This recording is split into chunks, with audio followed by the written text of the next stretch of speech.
आजचा दिवस हा अतिशय महत्त्वाचा आहे आणि इतक्या लांबून येऊन हा कार्यक्रम आपण इथे करतो आहोत.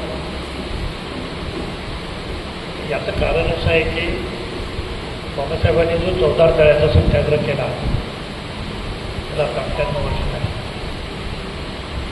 आणि चौदार तळ्याच्या सत्याग्रहाच्या स्मृतिदिनाच्या दिवशी आपण सामाजिक समता परिषद ST ST विजयंती OBC आणि मायनॉरिटीज या सगळ्यांचा एक महासंघ करून त्यांच्या मार्फत ही परिषद आज आपण आयोजित केली. आता उद्घाटनाच्या सत्रामध्ये गर्दी कमी आहे. लोक येत आहेत, फोन येत आहेत, ट्रॅफिकमध्ये अडकलो, यात अडकलो, त्यात आणि मुख्यतः हे गावाच्या बाहेर आहे. येणारे लोक पहिल्यांदा बाबासाहेबांना अभिवादन करायला जाणार आणि ते बरोबरही आहे आणि त्यानंतर ते इकडे येणार. त्याच्यामुळे आपल्याला वेळ लागेल, पण माझी खात्री आहे की हॉलवर आहे माणसे येत आहेत. पण सगळाच कार्यक्रम सेलिब्रिटीजचा आणि असा काहीतरी होतो आणि त्यातून फक्त म्हणजे वारकरी ज्या पद्धतीनं पांडुरंगाचं नाव घेत पंढरपूरला जातात त्याच पद्धतीनं आपले लोकही टाळाच्या ऐवजी टाळ्या फोडतात. कधी महाडला जातात, कधी चैत्यभूमीवर जातात, कधी रंगभूमीवर जातात. पण हा भावनिकतेचा प्रश्न असतो आणि भावनिक कारणासाठी ते तिथे जातात. वैचारिक कारणासाठी जी काय परिस्थिती आहे ते आता आपण पाहता की जिथे विचार केला पाहिजे. बाबासाहेबांनी कुठल्या रस्त्यानं जायला सांगितलं हे आपल्या डोक्यात घेतलं पाहिजे आणि त्याप्रमाणे आपलं आचरण असलं पाहिजे. तर या दोन गोष्टी म्हणजे विचार आणि व्यवहार या दोन्ही गोष्टी एकमेकाला सुसंगत करता आल्या पाहिजेत असं वाटणाऱ्यांपैकी इथे जमलेले आपण संख्येने तोडूया. पण बाबासाहेबांचा विचार महत्त्वाचा, पुतळा महत्त्वाचा आहे की नाही? आहेच. बाबासाहेबांच्या बद्दलचं प्रेम जेवढं त्यांना आहे तिथे गेलेले लोक आहेत त्याच्यापेक्षा यत्किंचितही काही वेळ आपल्याला नाही. आपण ही सगळे बाबासाहेबांची लेकरं आणि बाबासाहेबांच्या अनुयायी आहोत. पण विचार करण्यापासून पळणं हे कशाचंच उत्तर असू शकत नाही. आपल्याला विचार केला. बाबासाहेबांनी पाणी प्राशन केलं किंवा इथे पाण्याला जाऊन ते पृथ्वीवर पाणी उचललं त्याची आठवण नाही करायची आहे. हजारो वर्षांची जी विषमता होती आणि ज्या विषमतेनं आपल्याला जनावरांसारखं वागवलेलं होतं. आपली सावली सुद्धा विटाळ होती. पाणी वरनं वाढलं जात होतं. कोकणामध्ये आजही घराघरांमध्ये कप बाहेर ठेवले जातात. सगळे ठेवतात असं मी म्हणत नाही, ठेवले अगदी कोकणात. तेव्हा ही जी अस्पृश्यता होती ही अमानव वागणूक होती, अमानवी वागणूक होती. या वागणुकीच्या विरुद्ध केलेला विद्रोह, केलेलं बंडन म्हणजे हे चौदार तळ्याचं पाणी आहे. चौदार तळ्याचं पाणी नुसतं पाणी नाही, ते पेटलेलं पाणी आहे आणि या पेटलेल्या पाणीने संबंध देशातला हा दुबळा समाज, अस्पृश्य, आदिवासी, भटकेमुक्त, OBC आणि अल्पसंख्याक हा सारा समाज जो काही उभा राहिला तो बाबासाहेबांनी समतेचा आग्रह धरला. आम्ही कोणापेक्षाही कमी नाही. आम्ही कोणाच्यापेक्षा कनिष्ठ नाही, आम्ही कवितर्त्याचे लोक नाही, आम्ही तुमच्या एवढेच हकदार आहोत आणि आम्हाला तुमच्या बरोबरीचाच दर्जा आम्हाला मिळवायचा आहे। याच्यासाठी बाबासाहेबांनी मन प्रयत्न केला, म्हणून 14 जानेवारीचं सत्याग्रह। इथूनच सुरुवात काय करायची? मग आपण जो कार्यक्रम करणार आहोत त्या कार्यक्रमाची सुरुवात आपण महाडमधनं का करतो आहोत? तर महाड ही क्रांतिभूमी आहे, क्रांतीचा आरंभ महाडमधनं बाबासाहेबांनी केला आहे। आयुष्यातला पहिला संघर्ष त्यांनी इथून केला, म्हणून आज आपण दुसऱ्या संघर्षाची, दुसऱ्या स्वातंत्र्य लढाईची तयारी ही आपल्याला करायची आहे आणि त्यासाठी आपण जमले द्यावं। त्याही काळात फार माणसं नव्हती, आताची गर्दी आहे ती पंढरपुराची गर्दी सारखी गर्दी आहे, वारकऱ्यांची गर्दी आहे। ती गर्दी मी सगळीकडे पाहतो, चैत्यभूमीलाही पाहतो, ब्रह्मभूमीलाही पाहतो, इथे पाहतो, येवल्याला पाहतो, हे सगळं भावनिक आहे। बाबासाहेब आमच्या या भावनेपुढे आहे। आता बाबासाहेब एकदा एका समूहाची मालकी झाली की दुसरे तिकडे पाठ फिरवतात।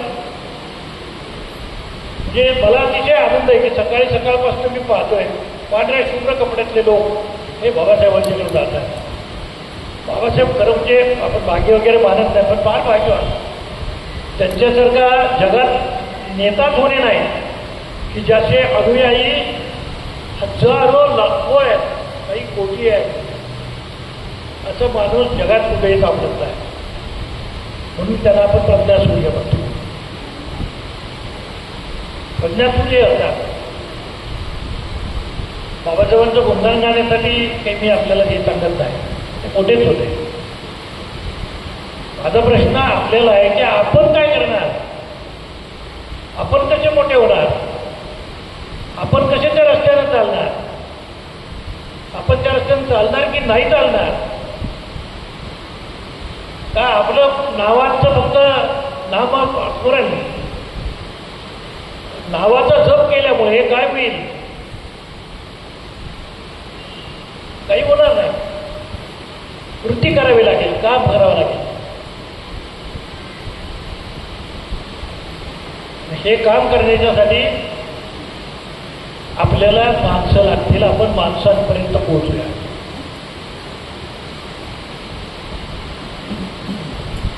मी जी माझी भूमिका मांडली ती माझी एकट्याची नाही, ही भूमिका हे राज्यातल्या विचारवंतांच्याशी बोलून तयार केलेली आहे। डॉक्टर यशवंत मनोहर असतील, डॉक्टर सुखदेव थोरात असतील, डॉक्टर मुनगेकर असतील, डॉक्टर रावसाहेब कसबे असतील, या सगळ्या आपल्यातल्या थोर विचारवंत माणसांच्या बरोबर, व्यक्तींच्या बरोबर, विचारवंतांच्या बरोबर बोलून ही भूमिका ज्यांनी हा कार्यक्रम आपण ठरवला आहे। म्हणजे माझ्या मनात आलं आणि असं नाही, आम्ही सगळ्यांनी एकत्र येऊन ही भूमिका ठरवली आणि त्याची सुरुवात आज आपण महाडमधनं करतो। 3 गोष्टी अतिशय महत्त्वाच्या आहेत की ज्याच्यासाठी आता आपल्याला लढाई उभी करावी लागेल। तर मी एक गोष्ट पाहिली की महाराष्ट्र राज्याच्या सरकारनं शिक्षण खात्यानं प्राथमिक शिक्षण हे अदानीकडे वर्ग केलं। म्हणजे सगळ्या राज्यातल्या शाळा, प्राथमिक शाळा या अदानीच्या कंट्रोलमध्ये गेल्या। आपल्याला स्वाभिमान नावाची काही गोष्ट आहे की नाही? जे काम सरकारचं आहे ते सरकारनं एका भांडवलदाराला देऊन टाकलं गुजराती। आता त्यानं उद्या गुजराती नाही शिकवायला सुरुवात केली म्हणजे नसेल, आपल्याला काय, तो हळूहळू तरी येत आहेत सगळे आणि आपण सहज तरी केलं। अदानीचं काम हे शिक्षण देणं आहे का? अदानी व्यापारी आहे, त्यांनी व्यापार करावा ना। आता शिक्षणाचा सुद्धा व्यापार झाला, आणि जर शिक्षणाचा व्यापार झाला तर आता तो कुणाला परवडेल?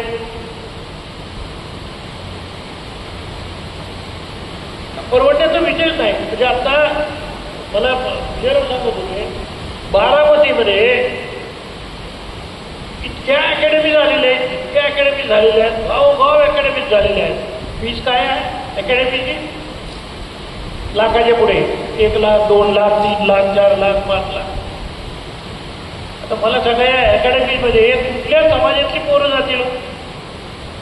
शेतकरी, शेतमजूर, कष्टकरी, कामगार, असंघटित कामगार, भूमिहीन शेतमजूर आणि म्हणजे आपले सगळे SC, ST, VJT, OBC, minorities यातलं कोण जाईल मला सांगा? ज्याच्याजवळ पैसा आहे तो जाईल. पण मग पैसा असलेला वर्ग त्याच्यासाठीच फक्त शिकायचं आहे का? त्याचीच फक्त शिकायचं आहे का? बाकीच्यांनी शिकायचं नाही का? शिकायचं तर काय शिकायचं हे आपण ठरवत नाही. काय शिकायचं कोण ठरवतात? ब्राह्मण ठरवतात. काय शिकायचंय?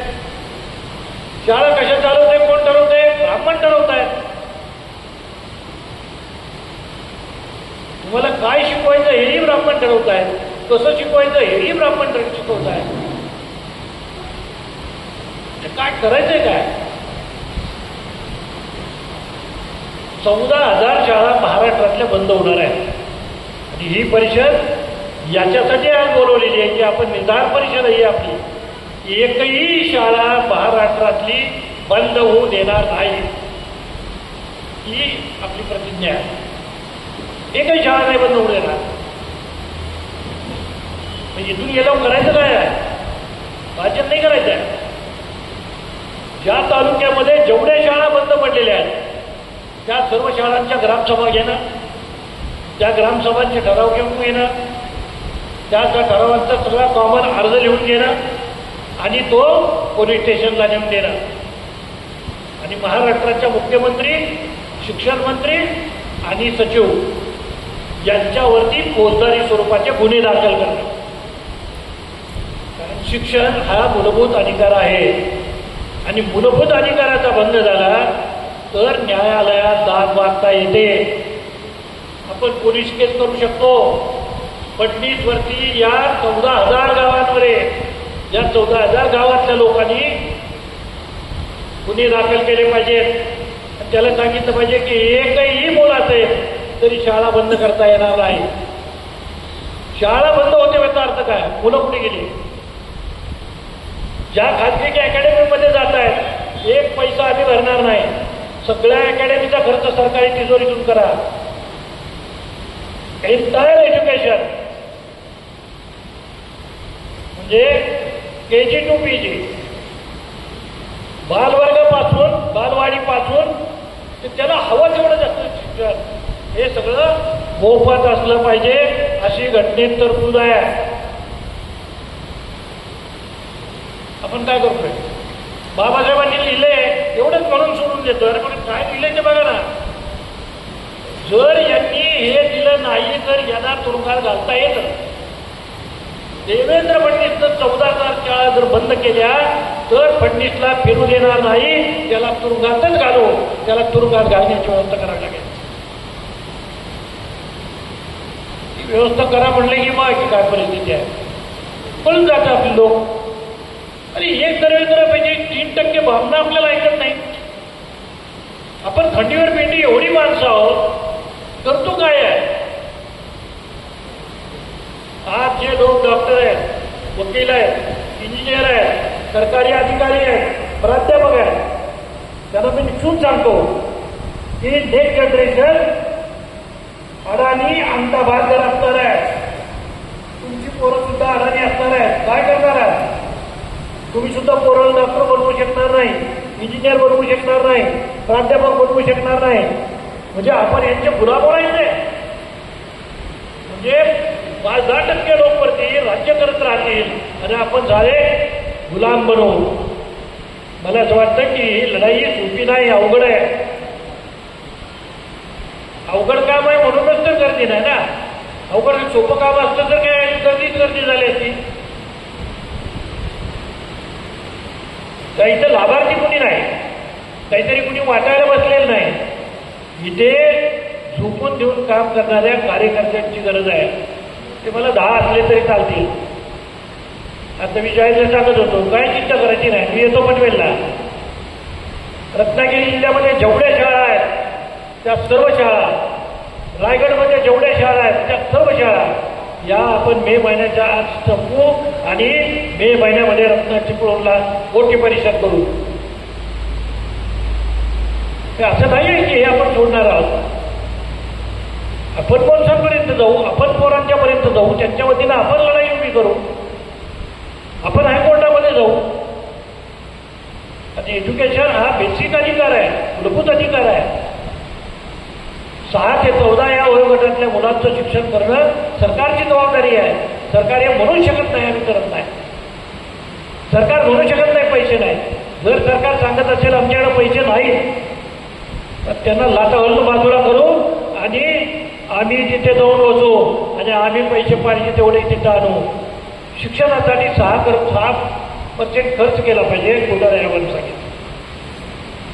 इतिहास मी लिहिलेला आहे की कोठारी आयोगाने काय सांगितलं.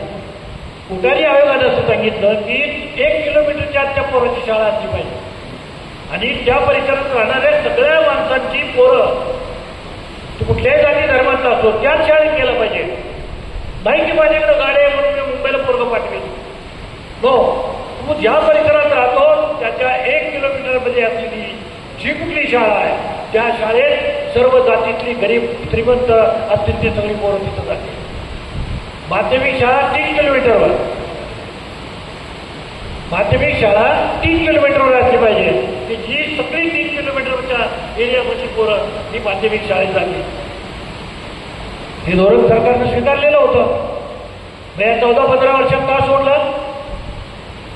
या 14-15 वर्षामध्ये का म्हणून शाळा बंद व्हायला लागल्या? का इथं पोरं कुठे गेले? खाजगीकरणाकडे पोरं वळवली, शिक्षणाचं खाजगीकरण केलं. आता तिथं जी मुलं जात आहेत, ऍडमिशन घेत आहेत, त्यांचे पण पैसे सरकार देत नाही. हे चालणार नाही. ज्या खाजगी शाळांमध्ये आमची मुलं शिकतात ती मुलं ही फ्री ऑफ कॉस्टच शिकली पाहिजेत. कुठल्याही परिस्थितीमध्ये आम्ही पैसे भरणार नाही. गरीब असो श्रीमंत असो त्याच्या शिक्षणाची जबाबदारी सरकारची आहे. आणि तर सरकार सांगायला लागलं की नाही नाही आमची ही जबाबदारी नाही तर सरकारला चळो की पळो करून सोडलं पाहिजे. तुमची जबाबदारी नाही. घटनेत केली, तुम्ही घटनेच्या विरोधी जाताय. अदानीला शाळा दिली ना तर मी सगळ्या वकिलांना विनंती करतो आणि जा तुम्ही कोर्टात, तुम्हाला माहिती आहे. याचिका दाखल करा ना अदानीच्या विरोधी. अदानी व्यापारी आहेत, ते काय शिक्षण तज्ञ आहेत. त्यांच्या नावे शाळा द्यायचं काय कारण आहे? राज्य चालवू शकत नाही देवेंद्र फडणवीस नालायक आहे म्हणून राज्य अदानी त्या शाळा अदानीकडे जात आहेत. तुम्ही कर्तव्यगार नाही, तुम्ही शाळा चालवू शकत नाही. उद्या तुम्ही म्हणाल पोलीसही खाजगी करतो, परवा दिवशी म्हणाल मिलिटरी पण खाजगी करतो, उद्या त्याच्यानंतर बघा मंत्रालय खाजगी करतो. करायलाच लागले. मित्र हो, कोठारी आयोगानं पुढची शिफारस जी केली ती आणखी महत्वाची आहे. कोठारी आयोग असं म्हणाला की 1 करिक्युलम असलं पाहिजे, एकच अभ्यासक्रम. काश्मीरमधलं पोरग जे पुस्तक शिकेल तेच पुस्तक कन्याकुमारीचं पोरग शिकेल. ती परीक्षा जे तो देईल तशीच परीक्षा कन्याकुमारीत होईल. एकच अभ्यासक्रम असेल, 1700 बोर्ड असणार नाही. आता कसं केलंय? पैसेवार बोर्ड आहे. गरीब माणसांची पोरं महाराष्ट्र बोर्डामध्ये जातात माध्यमिक शाळेला. बाकीची पोरं सीबीएसईला बसतात. काही पोरं इंटरनॅशनल स्कूलला जातात. काय म्हणून त्याच्यावर पैसा आहे आईच्या पोटात नाला कुठून आणला पैसा? हरामखोरांनी पोऱ्या करून मिळवलेला पैसा आहे. ज्यांच्याकडे पैसा आहे ते सगळे हरामखोर आहेत, ते शोषक वर्गामध्ये गेलेले आहेत. 90% लोकांच्याकडे किती संपत्ती आहे? 10%. आणि 10% लोकांच्याकडे संपत्ती किती आहे? 90%. या 90%ला संघटित करायचं काम आपलं आहे. बाबासाहेबांनी आपल्याला राजा बनवलं आहे. आपण भेटायसाठी आपली मतं विकत असतो तर ते चूक आहे. आपण आपली मताची प्रतिष्ठा राखली नाही म्हणून हे दिवस आले. कॉमन करिक्युलम काय होतच ना, मी नवीन काही सांगत नाही, होतं. आम्ही कॉमन करिक्युलम मध्ये शिकलो. बालभारतीची पुस्तकं होती त्यांचं शिकत होतो. आज तशी परिस्थिती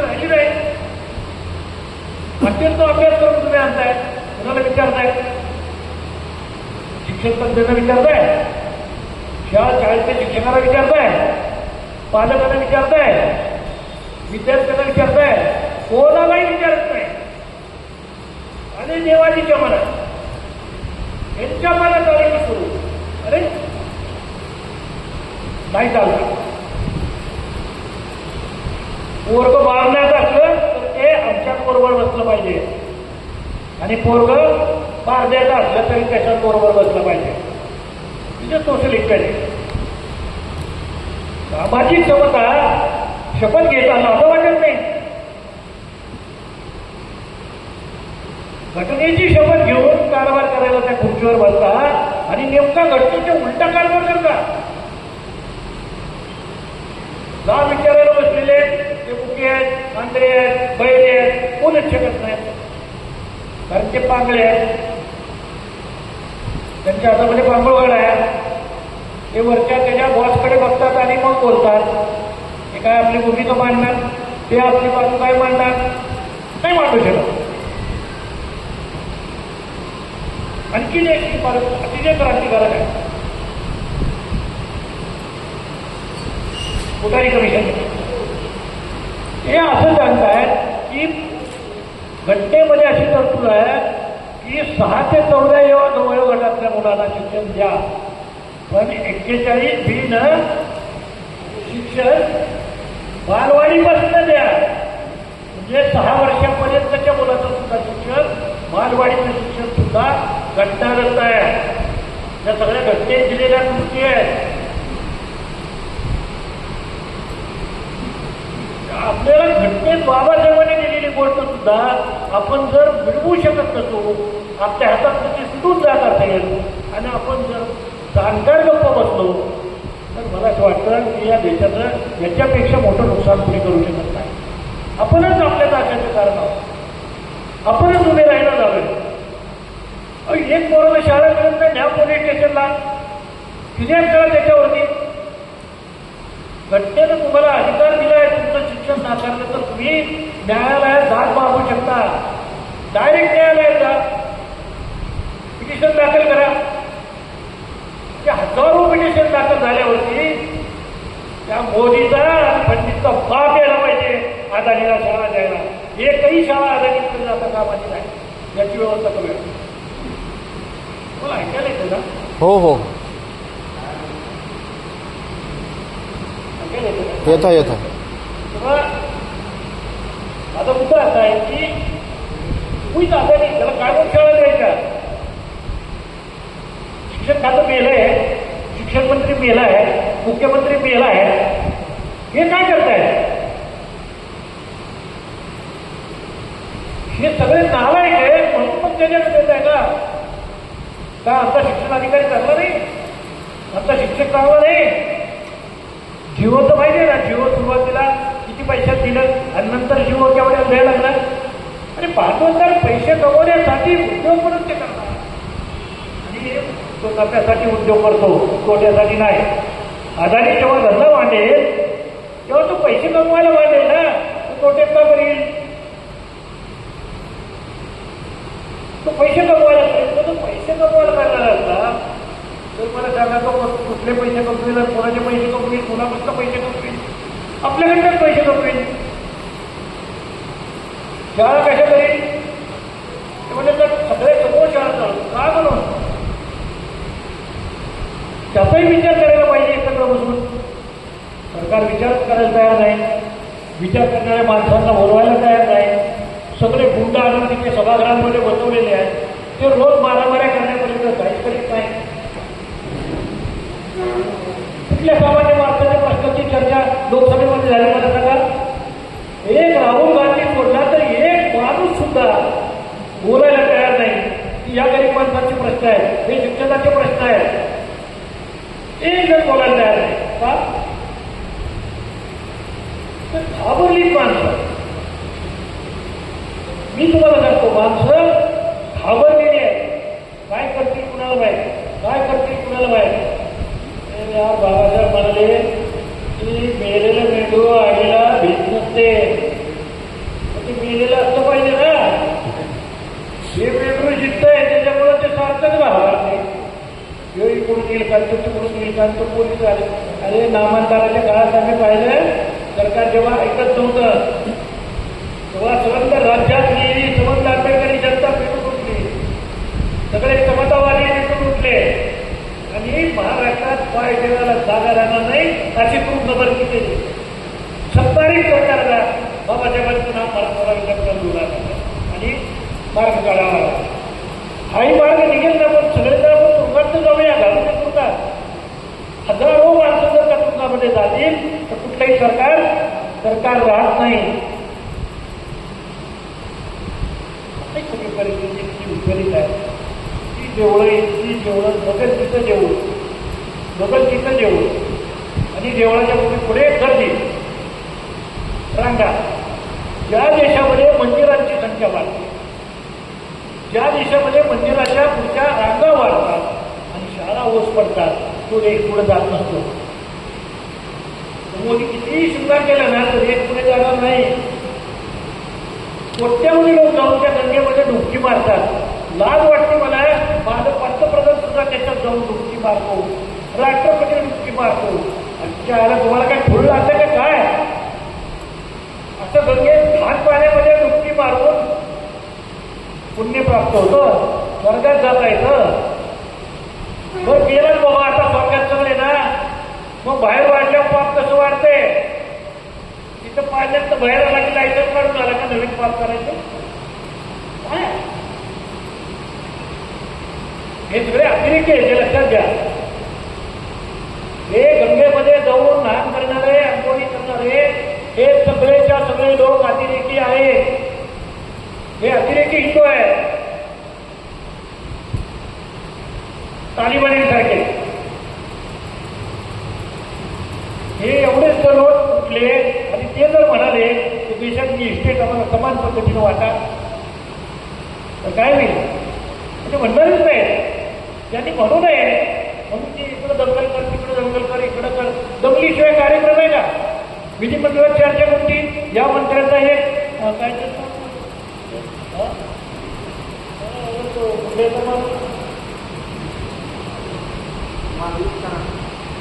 मुंड्याचा माणूस नाही काय कराड, तसं प्रत्येक आमदाराचा एक कराड आहे. प्रत्येक मतदारसंघात एक आमदार आहे, त्या प्रत्येकाला एक कराड आहे. आणि त्या कराडचं काय केलेलं आहे ते तुम्ही बघताय. हीच परिस्थिती प्रत्येक मतदारसंघात आहे.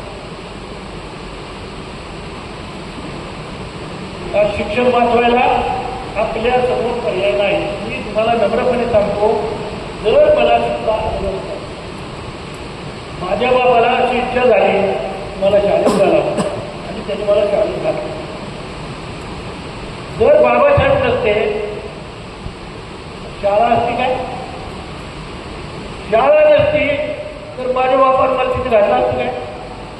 आणि मी जर तिथे गेलो नसतो तर आत्ता तुमच्या पुढे उभं राहिला असतो काय?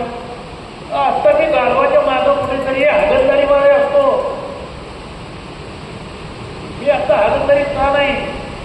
मी गाढवाच्या मागे का नाही? माझ्या हाताच्या मुठी वळून मी तुमच्या पुढे का उभा आहे? त्याचं कारण डॉक्टर बाबासाहेब आंबेडकर आणि त्यांनी हे रतनला हे असताना काय करू शकत होतो आपण सगळे? मी गाढवा मागे गेलो असतो, कोण घोडे मागे गेला असतं, कोण बैला मागे गेला असतो, कोण पत्रा मागे गेला. सगळ्यावर आंबेडकर समाजाची परिस्थिती ही अशीच होती हजारो वर्ष. सावित्रीबाईंनी आणि महात्मा फुल्यांनी पहिल्यांदा आपल्याला पाठी दाखवली, अक्षर दाखवलं आणि बाबासाहेबांनी सगळ्या शिक्षणाचा दरवाजा खुला केला आणि सांगितलं की घ्या, हे वाघिणीचं दूध आहे, हे प्राशन करा. जो जो हे दूध प्राशन करेल तो गुरगुरल्याशिवाय राहणार नाही. आमची गुरगुरूच बंद पडली आहे. आमचं वाघिणीचं दूधच नाही. आमची वाघिणी मी दुधाची झाली ना, आम्ही दूधच पिणं झालं तर गुरगुरणार कसे? बाबासाहेबांना सांगितलं की जा वाघिणीचं दूध पी. ही वाघिणीला पालाच कुठे ना, ही वाघिणी दूध बी दिला. त्याच्यामुळं आमचं कुठलंच कार्ट गुरगुरणार. मी बॅनसरवाला आहे. मी जर तरुण असतो ना वकील साहेब तुमच्यासारखा, त्याच्या काय राहण्याची फिरत्यात गावात नाही. असे आम्ही पॅन्थरचा धबधबा होता. आमच्याजवळ काही नसत दगडं असायची आणि मंत्र्याच्या गाड्यावरती भिरी दगडं मारून आम्ही पिटाळून लावायचो मंत्र्याला. सर्व पिपळं परत पूर्ण त्याला बनतात ते आम्ही करत होतो. आता आम्ही दगलो असलो तरी तुम्ही असे समजू नका. तुम्ही हातात एक दगड घ्या, त्याला मी तुमच्या हातात तरी का होईना खाली वापरून दुसरा दगड देईल. पळून नाही का हो. बाबासाहेब ते एकटे होते तरी सुद्धा एवढ्या प्रचंड व्यवस्थेच्या विरुद्ध त्यांनी युद्ध केलं. त्याची छाव्या होता. पण आता तो आपण घराघरात आंबेडकर आहे. पूर्वीची परिस्थिती वेगळी होती. घराघरात आंबेडकर नव्हता, आंबेडकर येतच होता. आज घराघरामध्ये आंबेडकर आहे, सर्व जातींमध्ये आंबेडकर आहे. आपण जरा एकत्र आलो तर आपलं शिक्षण वाचणार आहे आणि नाही एकत्र आलो तर पुन्हा आपल्याला नरकाच्या गाड्यात पडायला लागतील. दुसरं काही त्यांच्या मनात नाही आहे. पुन्हा त्यांना मनुस्मृती आणायची आहे, पुन्हा सगळं त्यांना आणायचं आहे. आज मनुस्मृती धरणाचा दिवस आहे. आपण बरोबर सुरुवात करायला मनुस्मृतीच्या दहनानं करायला पाहिजे. पण करू दुपारच्या सत्रामध्ये करू किंवा समारंभाच्या सत्रामध्ये करू. पण आपण इथे मनुस्मृती जाळणार ही जाळूनच या कार्यक्रमाचा आपण सुरुवात करणार आहोत. प्राथमिक शाळा वाचल्यात तर माध्यमिक वाचतील, माध्यमिक वाचल्यात तर पुढचे सगळे दरवाजे रिकामी होतील. किती एंट्रन्स परीक्षा आहेत. 12वीच्या मार्कांवरती ऍडमिशन मिळालं पाहिजे असं आयोग सांगतो. यांनी आयोगाला बाजूला टाकलं आणि आपल्या मनाचा कारभार सुरू केला. एंट्रन्सच्या परीक्षा द्यायला लावल्या. माझं म्हणणं अजिबात जरुरी नाही. 12वीचे शिक्षण नीट द्या आणि त्याच्यामध्ये मेरिटची पोरं येतील त्यांना मेडिकलला ऍडमिशन द्या, त्यांना इकडे इंजिनिअरिंगला ऍडमिशन द्या. हे जे तुम्ही शॉर्टकट काढला तो आम्हाला टाळण्यासाठी, जे आम्हाला सतत कोंड्या करून अडवायचं आणि आपली गाडी जेवढी वर काढायची, हा धंदा बंद केला पाहिजे. तो बंद करायचा तो सगळा एंट्रन्स बंद करा. मी BA मराठीत झालोय आणि मला MA मराठीत करायचं आहे. तुमचा इंटरेस्ट आहे आणि माझं ग्रॅज्युएशन मराठीत झालं. मला पुढचं शिक्षण घ्यायला MA ला ऍडमिशन घ्यायचं आहे. माझं जॉग्रफीमध्ये BA झालेलं आहे. मला ऍडमिशन जॉग्रफीमध्ये MA ला घ्यायचं आहे. नाही इंटरेस्ट आहे. मग तुझ्या 12वीच्या मास्तरनं काय केलं? बाजारलं काय केलं? तुझं 12वीच्या मास्तरनं पडलेली मार्क खोटी होती का? नाही ना. मग पुन्हा आणखी दुसरी परीक्षा का घेतो की ज्या परीक्षेला अभ्यासक्रम नाही, कुठलंही पुस्तक नाही, तू सांगते ती परीक्षा आम्ही द्यायची, त्या परीक्षेत तो आम्ही पास व्हायचं. काय धंदा काय आहे? गंमत असतो. मी MPSCच्या एका एक्झामिनेशन बोर्डमध्ये मी या परीक्षा तोंडी ज्या असतात, एकी परीक्षा असतात, तोंडी परीक्षा असतात, त्या तोंडी परीक्षेला बसतो. तर इतके प्रश्न जेव्हा येणारे बहुजन समाजाचं पूर्व कुठलं तरी ते सामान बांधून घ्यायचं स्टँडवर मुंबईला, तिथं स्टँडवर आल्यानंतर तिथे कुठतरी उरकायचं, आधारची गबर आपली पिशव्या अडवायचं आणि परीक्षेला यायचं. ना त्याच्याकडे पेपर होते, ना त्याच्याकडे आकाशवाणी होती, ना त्याच्याकडे TV होते, ना त्याच्याकडे न्यूज पेपर, ना तुमचं मोबाईल होते. हे आत्ताची निवडायचं नाही नव्हतं काय. मग कसं काय तेही पोरगं आणि मर्सिडीज गाडीत येणारं पोरगं ते एंट्रन्स घेणार, हेही पण एक परीक्षा, तीच परीक्षा. मग मी एका पोराला विचारलं काय रे गुळ कसा तयार होतो? तर म्हटलं माहित नाही. गुळ कसा होतो माहितीच नाही. दूध कोण देत आहे? दूध काय येतो? दूध कसं कोण देत आहे माहिती नाही. हे प्रश्न विचारा ना, माझी पोरं सगळी पास होतील आणि तुमची सारी नापास होतील. आणि त्या खुर्चीवर कोण बसलेला आहे याच्यावरती डिपेंड करते तुमचं मेरिट. म्हणजे बोलतात ना गुणवत्ता वापसा येतो म्हणजे काय? इथे सांगतात शेतकऱ्याचं पोरगं सांगेल, शेतमजुराचं पोरगं सांगेल, ज्याचा शेतीशी संबंध आहे ते सगळे लोक सांगतील वापसा येतो म्हणजे काय. आणि ज्याचा शेतीशी संबंध आहे त्याला येईल काय? नाही येणार आहे. तो नापास होईल की नाही? जो पेपर काढणार, तो पेपर तपासणार, त्याचा पेपर आम्ही देणार, आमच्या मार्क जाणारी तो समजत नाही, त्याला तुम्ही घरच आहे की अभ्यासक्रम आपल्या हातात नाही. आपल्या हातातनं गेलेलं आहे, आता ते अदानीतनं गेलेलं आहे. तेव्हा आता होऊन मुलांचं काहीतरी होईल. जर पेटून उठला नाही तर काही होणार नाही. आपल्याला कुठेतरी मदत करेल अजिबात नाही, आपल्याला कोणी मदत करणार नाही. पण सगळे घाबरलेले आहेत. आतून आता तुम्ही वाचलं ना पत्र, की आतून पाठिंबा आहे, आम्ही तुमच्याच बरोबर आहे. मग रस्त्यावर हे म्हणलं की ईडीची भ्या वाटते, ईडीची भ्या वाटते, तो CID दारात येईल, तो पोलीस दारात येईल, त्याची भीती. मी जी एडीपीडी आहेत ना त्यातला सगळ्यांना सांगणार, तुम्हाला काय माझं करायचं ते करा. पूर्व झालं पूर्ण जेवायला घालतो, ईडीच्या अधिकाऱ्याला सांगेन की बरं झालं तुम्हाला एक वेळच्या जेवणाचं पोराचं थोडं करून जा. काय मला बघायचं माझं तुला ते बघून घे. काय आहे आमच्याकडे जमवायला? SC, ST, OBC, मायनॉरिटी काय आमच्याकडे जमवायला? का आम्ही घाबरतो, का भीतो, का निर्भय बनत नाही? आम्ही निर्भय बनलं पाहिजे. जाती कंपन्या बाबासाहेबांचं नाव विरोध करा, नवऱ्याचं नाव निरोधारी बाई कपाळाचं पुसत नाही. आम्ही बाबासाहेबांचं पुस्तक लागलेलं आहे आम्हाला निर्माण, ते पुस्तक येत नाही. तुम्ही कुणाच्याही कळपात गेला पुस्तक कायम आहे, मी येणार तेव्हा. मी मुंडेला काय म्हणतो, मुंडेला बघणार मुंडे आपल्या कपाळावर पुस्तक आहे, तो बाजूला पुस्तक येणार नाही. तुम्ही जेव्हा गायब व्हाल कळणार नाही. सभागृहात बोलतो आपल्या शिक्षणाची कुठली वाट यांनी लावलेली आहे. आपण शिकून आलेले आहोत आणि जे शिकलेले लोक आहेत ते बामणांच्या प्रतिकृती आहेत. तर तेच शिकलो ना जे बामणांनी आपल्याला शिकवलं. त्याच्यामुळे बामणांसारखाच आपण विचार करतो, बुद्धासारखा करत नाही. तुम्ही सगळ्यांना सांगतो, अरे बुद्ध आपण बौद्ध पद्धतीने विचार करा. तुम्ही विचाराची प्रक्रिया बदला. आमची विचाराची प्रक्रिया पुन्हा हिंदूंसारखी आहे. त्याच्यामुळे आपला भांडतो, आपला गडबजा करतो, एकत्र राहत नाही. त्याचं कारण हिंदू मानसिकता आहे. आपला एक पक्ष होऊ शकत नाही, कारण हिंदू मानसिकता आहे. डिवायडेड हिंदू मानसिकता आहे.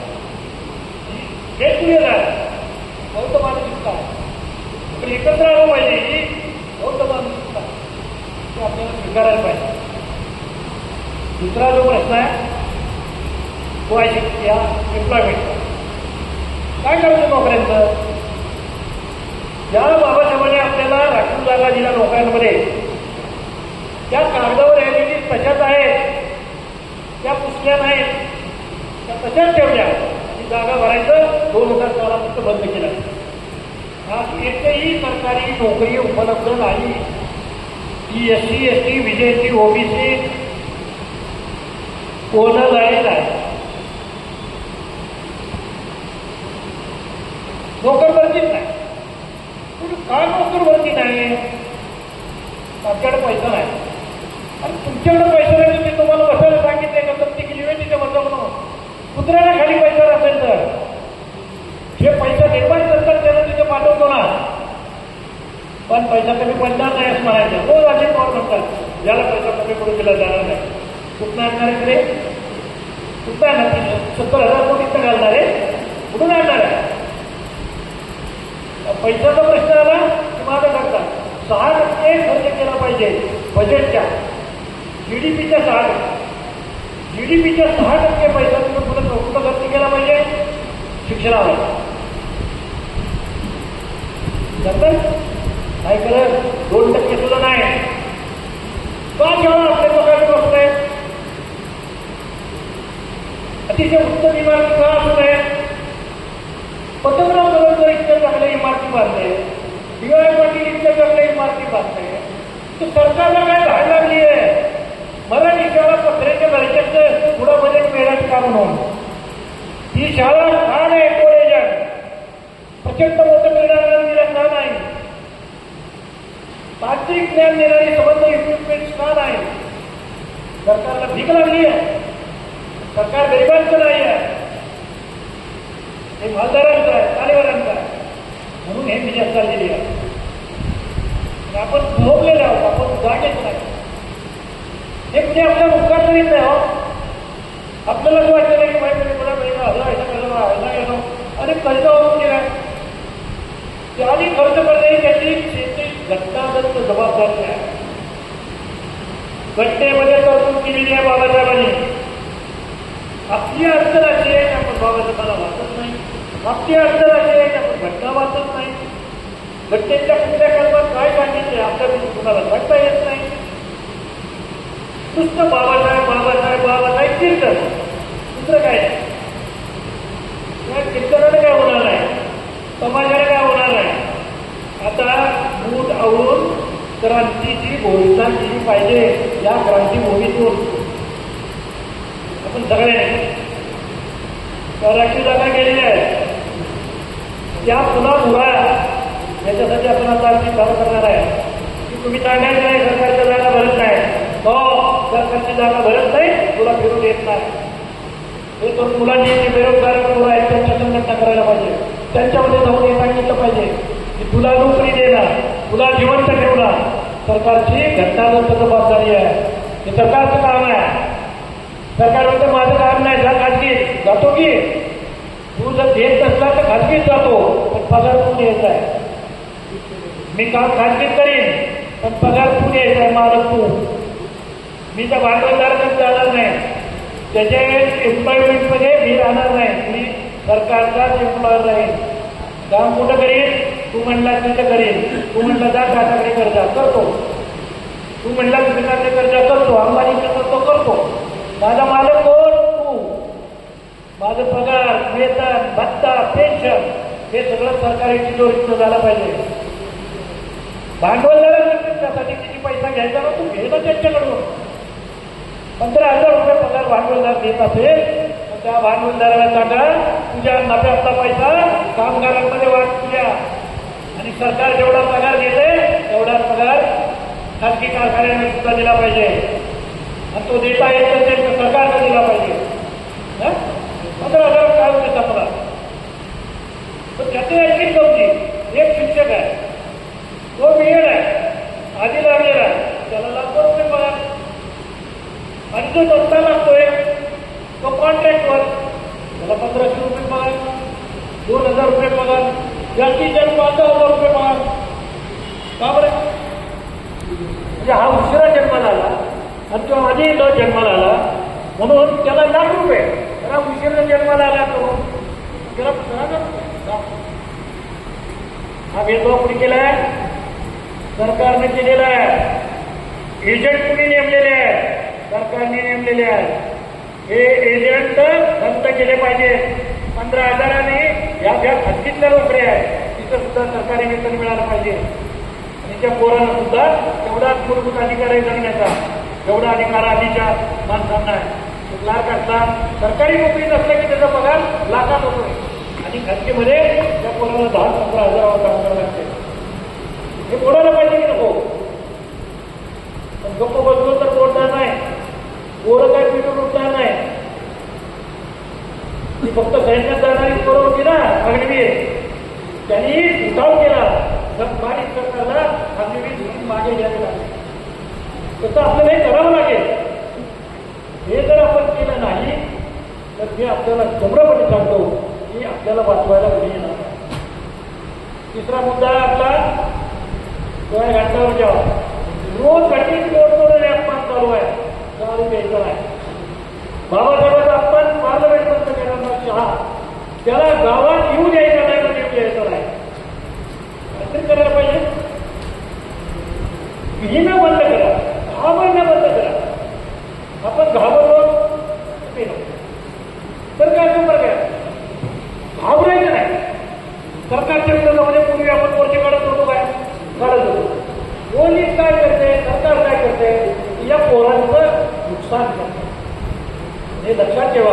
ही संख्या जेव्हा वाढेल, जेव्हा सरकार शिक्षणावरचा पैसा खर्च कमी करतं, तेव्हा पोलीस आणि तुरुंग याच्यावरचं सर्व वाढवायला लागतो. म्हणून रोज तुम्ही बघताय 90% पेपर हा गुन्हेगारी स्वरूपाच्या ऍक्शन भरलेला आहे. त्याचा अर्थ काय होतो? पूर्वी बलात्कार व्हायचे, पण ती जर एखाद्याने घरी व्हायचा, ती कुठल्याही कोपऱ्यात वाचली असायची. आज रोज पहिल्या पानावरती या रेप झाले. सरकार काय करते?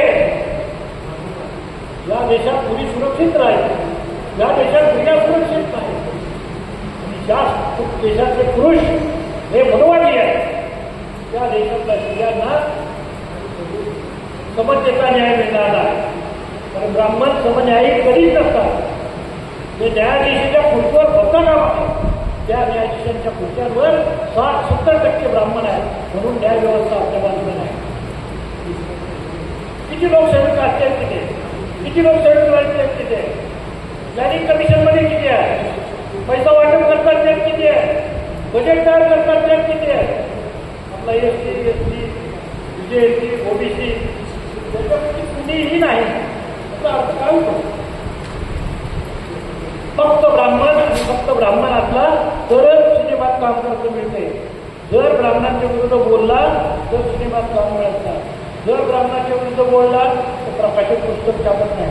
जर ब्राह्मणाच्या विरुद्ध बोलला तर तुमचा आवाज बंद होतो. आज कितीही तुम्ही मोठ्यानं बोला त्यांना ऐकायला जा. मीडिया आमचं काही छापत नाही.